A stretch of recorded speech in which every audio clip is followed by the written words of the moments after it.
जी नमस्कार दोस्तों, आपको क्या लगता है चिराग पासवान अगर एनडीए को साथ छोड़ देंगे तो क्या होगा? अगर चिराग पासवान अगर एनडीए को साथ छोड़ देते हैं दोस्तों, तो राजनीतिक का दो महर्षि उनको साथ छोड़ देंगे।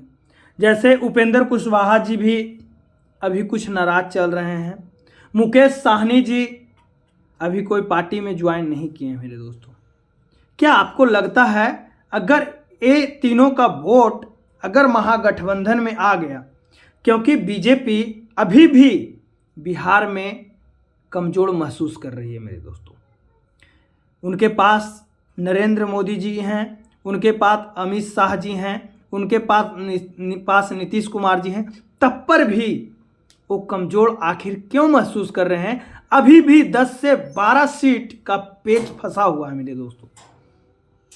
अभी भी 10 से 12 सीट से डर रहे हैं बीजेपी। नीतीश कुमार कुछ भी कर ले, लेकिन उनको लोग, यहाँ के मूवमेंट, यहाँ के जनता अब अलग अंदाज में देखने लगा है मेरे दोस्तों। क्योंकि नीतीश कुमार को जो अंदाज है इधर से उधर जाने के, उससे भी उनका पेच फंस रहा है। विकास तो आखिर कुछ ना कुछ तो नीतीश कुमार किए हैं, लेकिन उससे ज़्यादा उनसे जो 17 साल बनाओ 17 महीने तेजस्वी प्रसाद यादव कह रहे हैं, उससे पेच फंसा हुआ है। ये जो 4 लाख नौकरी देकर उप मुख्यमंत्री रहते हुए 4.5 लाख नौकरी दिए, उससे बिहार की जनता का कुछ ना कुछ पेच तो फंसा हुआ है। जो 400 पार करने वाले हैं, जो बार बार कहते हैं कि मैं 400 पार करूंगा, 40 सीट का 40 सीट मैं बिहार से लेकर जाऊंगा, वो कैसे संभव है मेरे दोस्तों? संभव फंसा हुआ है। अगर चिराग पासवान जी महागठबंधन ज्वाइन कर लेते हैं, अगर उपेंद्र कुशवाहा महागठबंधन ज्वाइन कर लेते हैं, अगर मुकेश साहनी महागठबंधन ज्वाइन कर लेते हैं, तो फिर और महंगा पड़ जाएगा बीजेपी को लिए। क्योंकि यहाँ जो लोग हैं, जैसे पासवान जाति के लोग हैं और साहनी जाति के लोग हैं, अगर साहनी उतर गए तो साहनी को वोट देंगे, अगर नहीं तो फिर आरजेडी को वोट देंगे।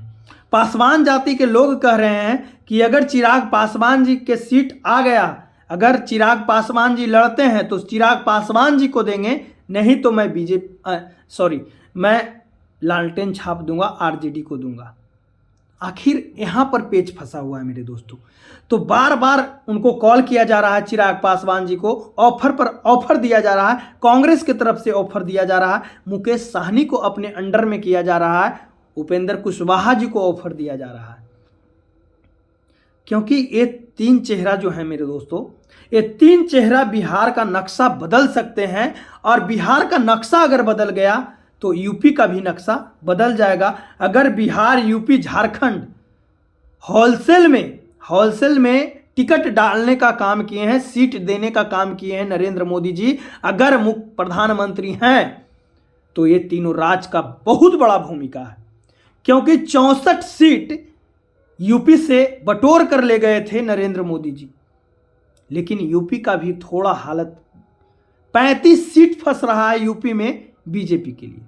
35 सीट बीजेपी वहां से कमजोर महसूस कर रही है।